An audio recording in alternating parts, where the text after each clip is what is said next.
Profesor Dr. Kiai Haji Abdul Sakur Yasin, MA atau yang biasa dikenal dengan sapaan Buya Sakur, lahir pada 12 November 1960 di Indramayu, Jawa Barat.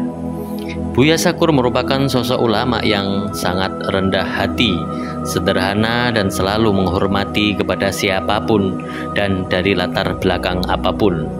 Dalam menyampaikan kajian, Buya Sakur memiliki ciri khas seperti ulama Nahdlatul Ulama pada umumnya. Suara Buya Sakur tidak pernah meninggi.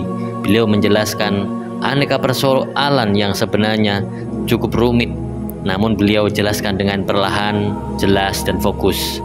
Ciri khas NU lainnya adalah isi kajian Buya Sakur lebih mengutamakan kehidupan bermuamalah di tengah kehidupan masyarakat yang majemuk. Masa pendidikan Buya Sakur dari kecil hingga dewasa banyak dihabiskan di pondok pesantren. Beliau secara intensif menggali pengetahuan keagamaan dari pondok pesantren Babakan Ciwaringin, Cirebon.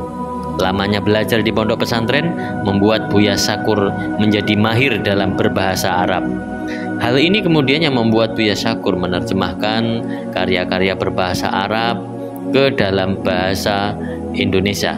Setelah menyelesaikan pendidikan di Babakan pada tahun 1971, Buya Sakur melanjutkan pendidikan di Kairo, Mesir. Ketika Buya Sakur menjadi mahasiswa di sana, ia diangkat menjadi ketua Perhimpunan Pelajar Indonesia di Kairo.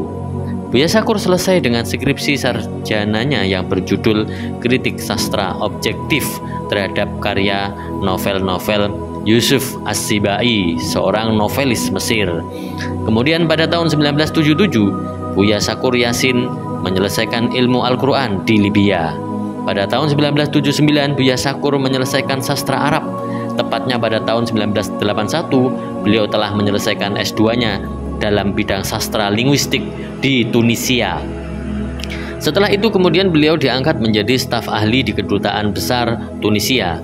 Pada tingkat doktoral, Buya Sakur mengambil kuliah di London dengan konsentrasi dialog teater dan lulus pada tahun 1985. Jadi kurang lebih sekitar 20 tahun lamanya beliau habiskan untuk belajar di Timur Tengah dan Eropa. Tepat pada tahun 1991, Buya Sakur pulang ke Indonesia bersama Gus Dur, Quraish Shihab, Nurcholish Madjid, dan Alwi Shihab. Setelah kembali ke Indonesia, beliau membaktikan diri berdakwah di kampung halamannya di Indramayu. 5 tahun pada tahun 1995, setelah Buya Sakur pulang, beliau kemudian mendirikan Yayasan Pondok Pesantren Cadang Pinggan tahun 2000 dan pondok pesantrennya tahun 2006. Selain membaktikan diri lewat pondok pesantren yang didirikannya, beliau juga sering mengisi kajian pada masyarakat dan tidak jarang kajian tersebut diunggah melalui media sosial. Keistimewaan yang dimiliki oleh Buya Sakur adalah seperti yang pernah Gus Dur katakan, bahwa di Indonesia ini cuma ada 3 orang yang berpikir analitis dalam memahami Islam, yaitu Quraish Shihab, Pak Sakur, dan Cak Nur.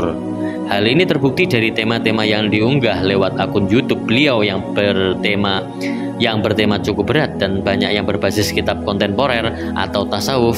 Sebut saja misalnya Fi Zilalil Quran, La Tahzan karya Aid Al-Qarni, sampai Al-Hikam Ibnu Athaillah As-Sakandari, dan kegemaran beliau pada menulis dan menerjemahkan buku-buku berbahasa Arab juga terlihat pada beberapa video yang diunggah akun YouTube beliau yang bertema pembacaan puisi. Beberapa puisi yang beliau bacakan seringkali diangkat berdasarkan keadaan yang sering melanda masyarakat umum, tak sulit dipahami namun tetap berbobot. Dengan gaya dan logat yang khas, bahasa Pantura, Buya Sakur menggambarkan sosok berisi ilmu dalam setiap mengikuti beliau berceramah. Beliau menjelaskan aneka persoalan. Buya Sakur merupakan sosok ulama yang cerdas dan bersahaja.